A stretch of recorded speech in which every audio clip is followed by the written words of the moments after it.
అందరికీ, నా తోటి శాసనసభ్యులకి, వివిధ ప్రాంతాల నుంచి ఇక్కడికి చేసినటువంటి కాంగ్రెస్ పార్టీ నాయకులకి, కార్యకర్తలకి అందరికి కూడా ముందుగా నా హృదయపూర్వకమైనటువంటి నమస్కారాలు తెలియజేస్తా ఉన్నాం. పెద్దల హనుమంతరావు గారు రాష్ట్ర కాంగ్రెస్ కమిటీ అధ్యక్షులు వారు మాట్లాడుతూ చాలా స్పష్టంగా ఇందులో ఏమీ లేనటువంటి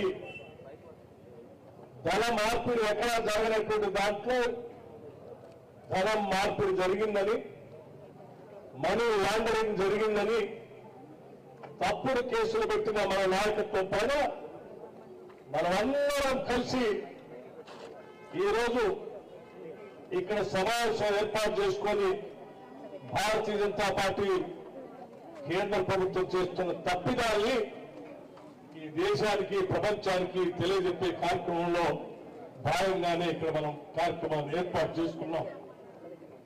అంతేకాని భారతీయ జనతా పార్టీ కేంద్ర ప్రభుత్వం ఏదో కేసులు పెట్టింది, ఆ కేసులకు భయపడి ఇక్కడ మనం కూర్చోలేం. ఇక్కడ కూర్చోవడం వల్ల వాస్తవ విషయాలు దేశానికి, ప్రపంచానికి తెలియాలని శాంతియుత మార్గంలో ఇక్కడ కూర్చొని దేశానికి, ప్రపంచానికి తెలియజేస్తా ఉన్నాం. 3 అంశాలు ఉన్నాయి.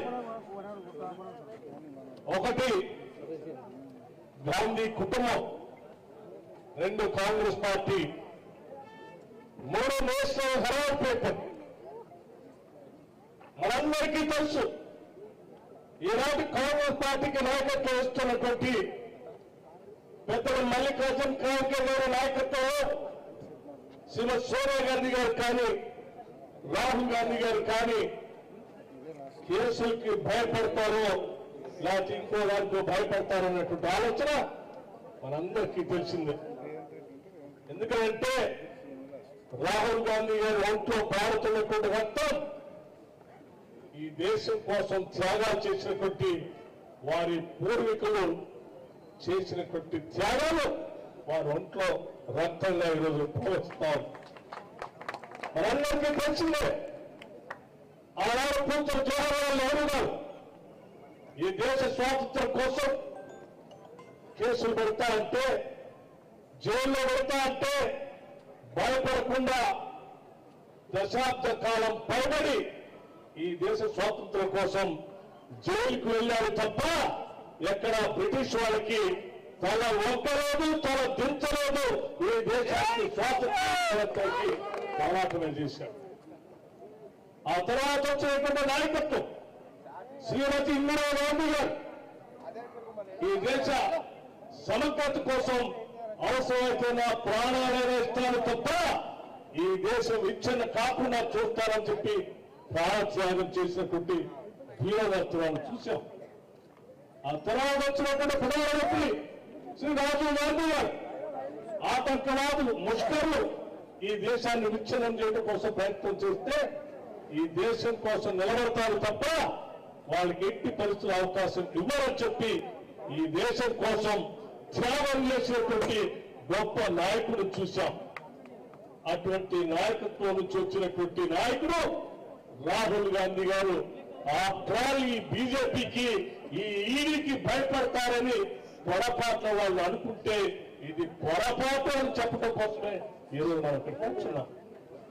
రెండో అంశం అఖిల భారత కాంగ్రెస్ కమిటీ గాంధీ కుటుంబాన్ని కేసుల్లో పెట్టి కాంగ్రెస్ పార్టీని భయపెట్టాలనేటువంటి ప్రయత్నం చేస్తా ఉన్నాం. మేము ఒక్కటే చెప్పదలుచుకున్నాం. ఆనాటి రవి అస్తమించినటువంటి బ్రిటిష్ సామ్రాజ్యవాదుల శక్తులకే వ్యతిరేకంగా నిలబడి పోరాటం చేసినటువంటి కాంగ్రెస్ పార్టీ, ఈ పార్టీ ఆఫ్టర్ బీజేపీకి భయపడి ఆడుతుందని మీరు పొరపాటున ఆలోచన చేస్తే అది మీకు తప్పు అవుతుంది తప్ప అది నిజం కాదని చెప్పడం కోసం ఈరోజు కూర్చున్నాం. అటువంటి కాంగ్రెస్ పార్టీ ఈరోజు దేశవ్యాప్తంగా అధికారం ఉందా లేదా అనేటువంటి అంశం కాదు.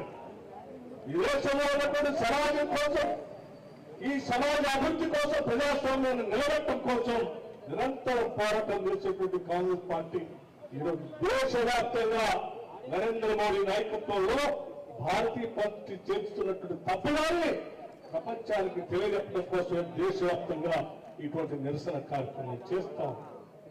ఇది మూడో అంశం నేషనల్ హెరాల్డ్ సంబంధించినటువంటి కార్యక్రమం. మిత్రులారా, ఒక్కసారి ఆలోచించే ఆనాటి 30 దశకంలో భారత స్వాతంత్ర సంగ్రామం జరుగుతూ ఉంటే బ్రిటిష్ వాళ్ళు మన నాయకత్వం పైన దాడులు చేస్తూ ఉంటే నాయకత్వం ఇచ్చినటువంటి పిలుపు నలుదశలో వ్యాప్తి చేయడం కోసం